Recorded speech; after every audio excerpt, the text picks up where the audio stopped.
Okay, today I will be cleaning and rebuilding a carburetor on a Polaris Trail Boss 250, and this is going to be the same as a lot of the two-stroke 250 models, the Trailblazers, and then all years and models of the Trail Bosses. So this is for the 250 two-stroke.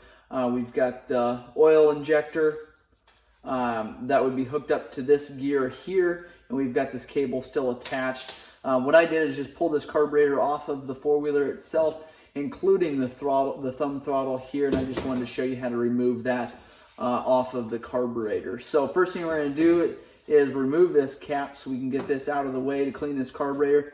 You can go ahead and just spin this cap here.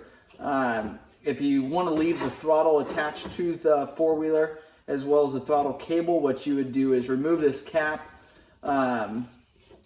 and pull the slide and needle out of there. It's fine thread aluminum, so just be careful going back together. You screw it on there straight, and we'll set the carburetor aside for now, and I'm going to show you how to remove the slide and needle out of this assembly here. So what I do is I'll take my left hand and I'll take and just kind of pull this spring completely out of that slide there, and then you've got a keeper in there, and then I'll take and just kind of shake that, and that keeper will come out, and so will your needle. So be careful that you pay attention to the parts that will come out there. So we've got your keeper there. Now what you're able to do, I'd slide my finger back a little ways and then take and push that cable down, and there's a groove on your slide there that cable will slide into.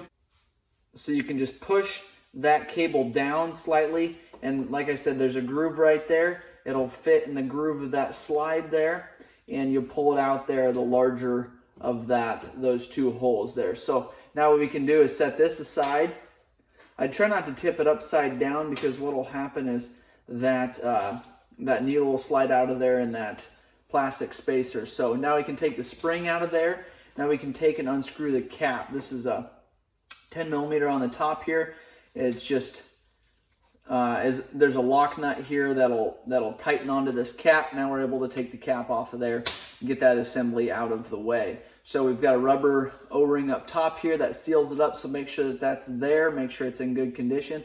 A lot of times those will dry rot, so just pay attention to that. Now we'll take and get this throttle cable out of there,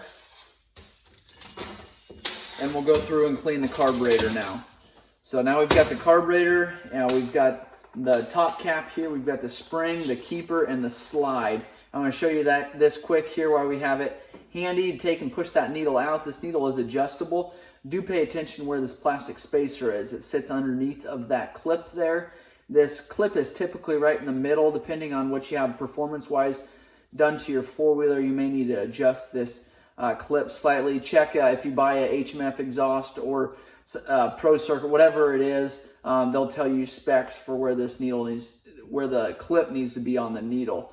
Second thing you can do is replace the needle, and sometimes a jet kit will come with a new needle.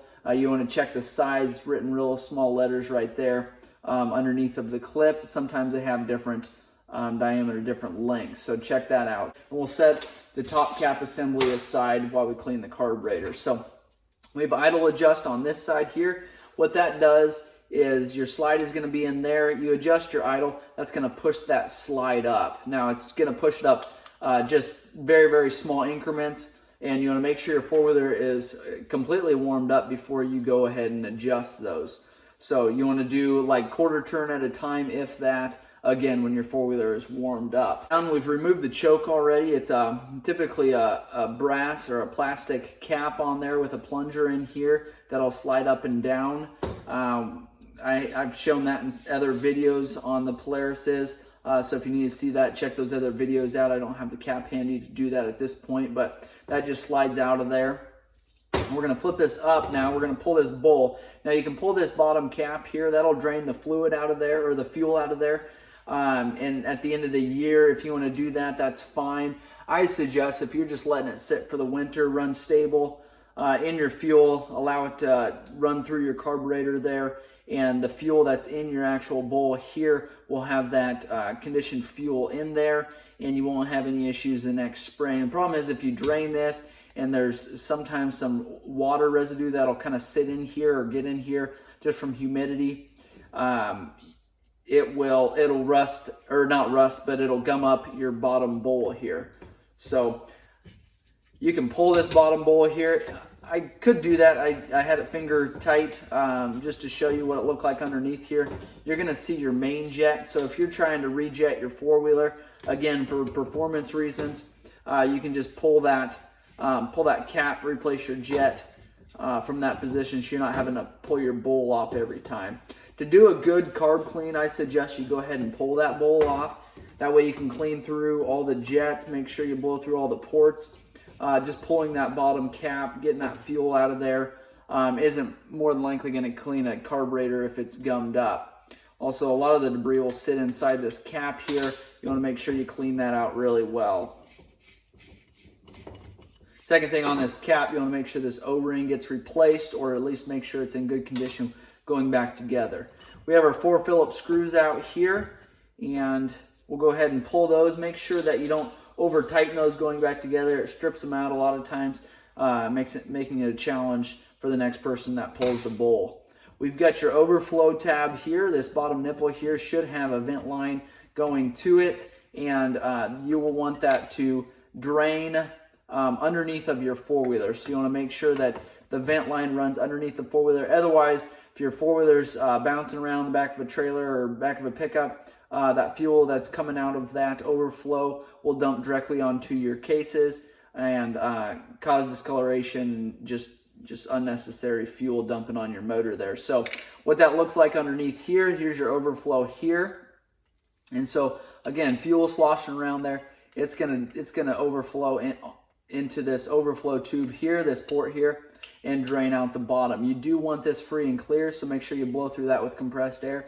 Otherwise, you will, otherwise that fuel sloshing around in your bowl here will go directly into your fuel tank, and directly into your cylinder, which is not a good thing. So there is your floats here, 2 of them on this model. Inspect those, make sure they're in good condition. They are plastic. I have seen them cracked before. You want to make sure that that's not the case on these. They are directional, so you can just go ahead and pull these plastic caps off of there. They pull these up. Just remember the order that they go in, and it does say up. It is a little tricky because when you've got the carburetor sitting like this, up is a different thing. So you do want to make sure that you have them on the right direction. When your bowl is facing up like this, as it would be in the run position, you want the up to be facing up. So that's the bottom bowl there. Next, I'm going to pull that main jet, and it takes a 6mm wrench or a socket to do that.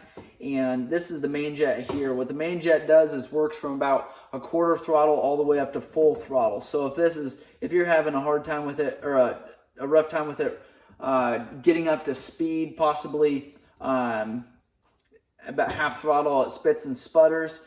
A lot of times that's going to be your main jet along with your needle.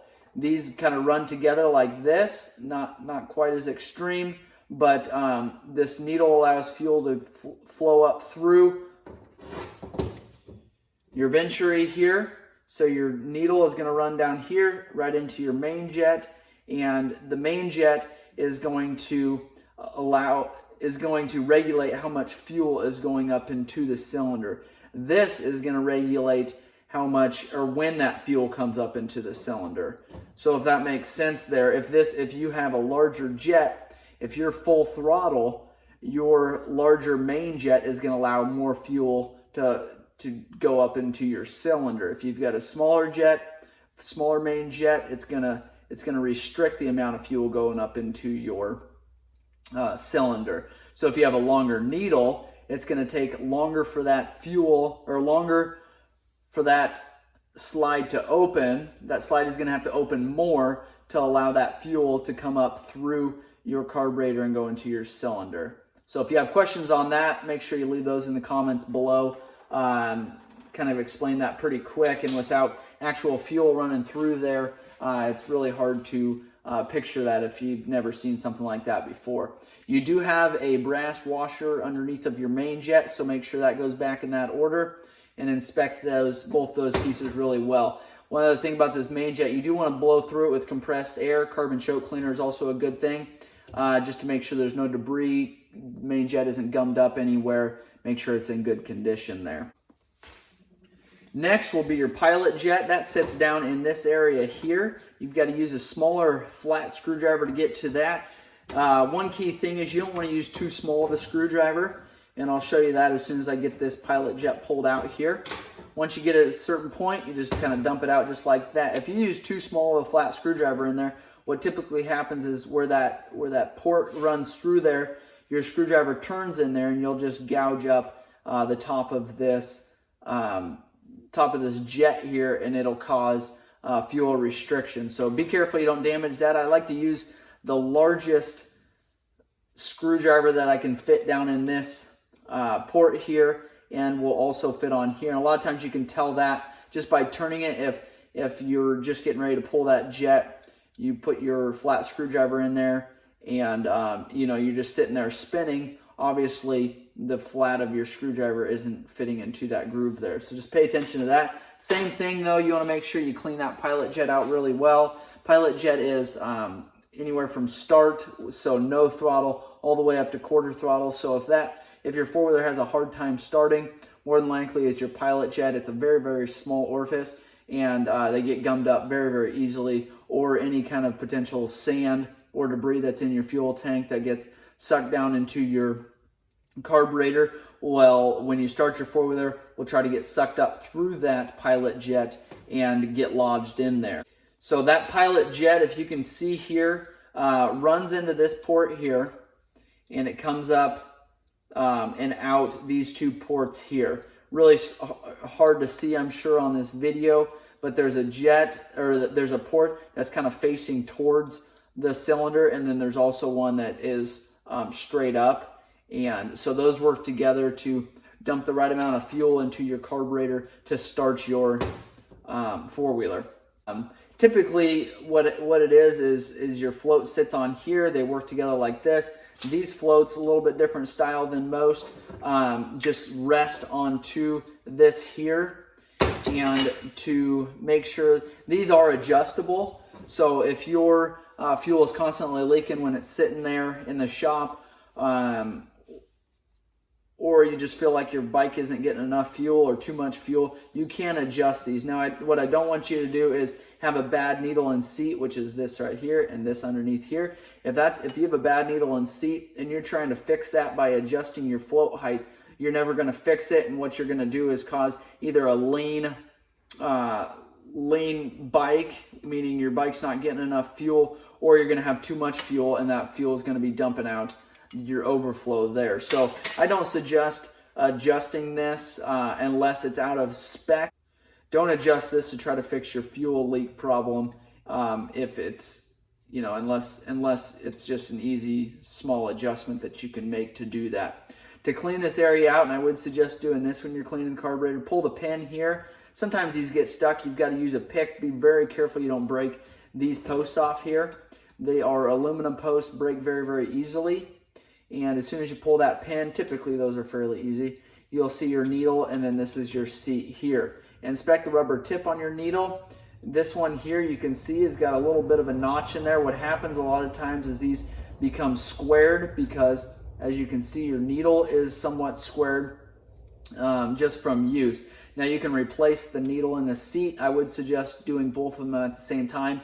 I wouldn't suggest replacing your seat here without the needle. I don't know that they're sold separate ever, but I would suggest just replacing them together. To replace your seat, 10mm wrench there, and be really careful when you're loosening this up not to slam into one of these posts here and break these off. Just be careful of that. So once you get it loose, again, it's a brass fitting, so it doesn't have to be extremely tight, but pull that off of there and you'll see you've got a gasket underneath there, kind of a red soft gasket there. But not an O-ring, it's an actual gasket. You've got a port going up through there, and the fuel coming from your fuel tank is going to run down this port here, down into your needle seat area here. So you can take compressed air, blow through that, make sure that that's free and clear. Going back together then, just make sure that you've got both pieces on there. And before you start rebuilding this carburetor, before you start going back together with it, I would suggest blowing through all these ports with compressed air. Just make sure all of them are free of any debris. Make sure that there's no buildup in any of those. So going back together, then we can take and put our seat back on there, again making sure you don't slam into one of these posts here. And then we'll grab our needle, and it doesn't matter which direction this needle goes on this tab here. They're both exactly the same. Slide that down into place. Grab your pin here. I like to put this pin in the same direction that you pulled it off. I think it'll go in the other way. I don't think it'll cause any problems, but sometimes you've got a tapered area on one of these, or even a tapered pin. Sometimes if you put them in the wrong direction, you just cause issues down the road. So just make sure. I always put the pin closest to me, slide it in this way. It's the same thing every single time I clean the carburetor. Main jet, again, make sure that spacer's on there. Make sure it's in good condition. Then snug that up. Again, it's brass. Doesn't need to go Hulk mode on it. So just make sure you're snug there. Take your pilot jet then. Hopefully it's free and clear at this point. Take your small, large screwdriver, tighten it up there. Again, just snug it up. This gasket, this one's in really good shape. A lot of times these dry rot, a lot of times these split. Make sure you're going the right direction here. Your open area is going to slide over that tube there. Slide it down. Make sure it's seated properly all the way. Make sure this is all cleaned out. Carbon choke cleaner, compressed air, whatever you got to do to get that clean. Slide that down on top of there. And make sure it's seated properly. Sometimes with that gasket on there, if it's a new gasket or a thick gasket, you'll have a little crooked there, and you just want to make sure these bolts go straight down. Again, you're going into aluminum, so very easy to cross thread and ruin these threads. So you want to make sure everything's straight when you start, and make sure that you don't torque them down to 300 foot-pounds. Snug up all four of these bolts. I don't actually tighten them up until I've got them all kind of pulled down there, again for that reason that I want to make sure they're all going in there straight. And if you catch one thread wrong, you're going to destroy the threads on that carburetor. We can take and put our cap on at this point. 17 millimeter wrench to tighten that up. Take and flip that up, and I'll show you how to put this cap on. Real quick, air fuel screw is here. And to adjust that or to set that, you count the amount of turns in, or out, I guess. So if you're going to take the carburetor apart, you want to make sure you count how many turns in it is first. So half turn, 1. So that was 1.5 because I did a half turn earlier. So to take it out now, just unscrew it. You know that it's a 1.5 turns out is where it needs to be. You take and unscrew it like that. Make sure you got all the pieces here. There's a spring, typically a washer, and typically an O-ring. A lot of times you got to use a pick to get those out. They're kind of stuck down in there. But it goes O-ring, washer, spring, air fuel screw. So again, make sure it's going in there straight, completely seat it. And again, you don't have to crank on it, just snug it up. When you get to that where it's completely seated, take and back it out. Half turn, 1.5.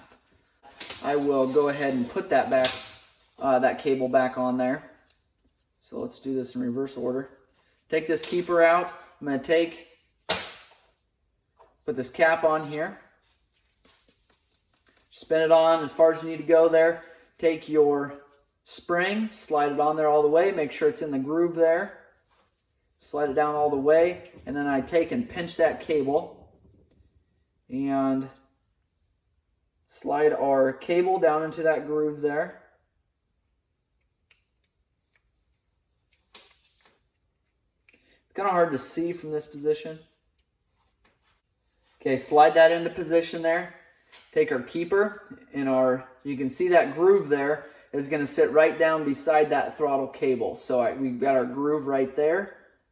And it's going to sit down right, I don't know if you'll be able to see that, but it's going to sit down right in that position there.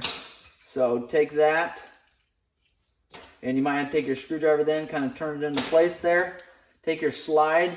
The fatter groove there is going to go down the idle side, and the longer slot there is going to go down the opposite of the idle side.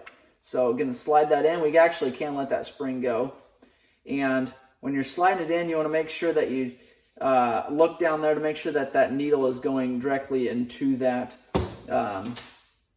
lower side of that carburetor. If you don't do that, which it's sticking actually in that position, if you don't do that, you're going to push that needle right up out of that slide. That spring will kind of hold it, but it really just needs to go slide all the way down into that bottom side of that carburetor. Take that cap then, spin it on there, and that is a clean carb on a Polaris 250. That's a 2-stroke model, and this happens to be a 91 Trail Boss 250. If you've liked this video, please subscribe to my channel.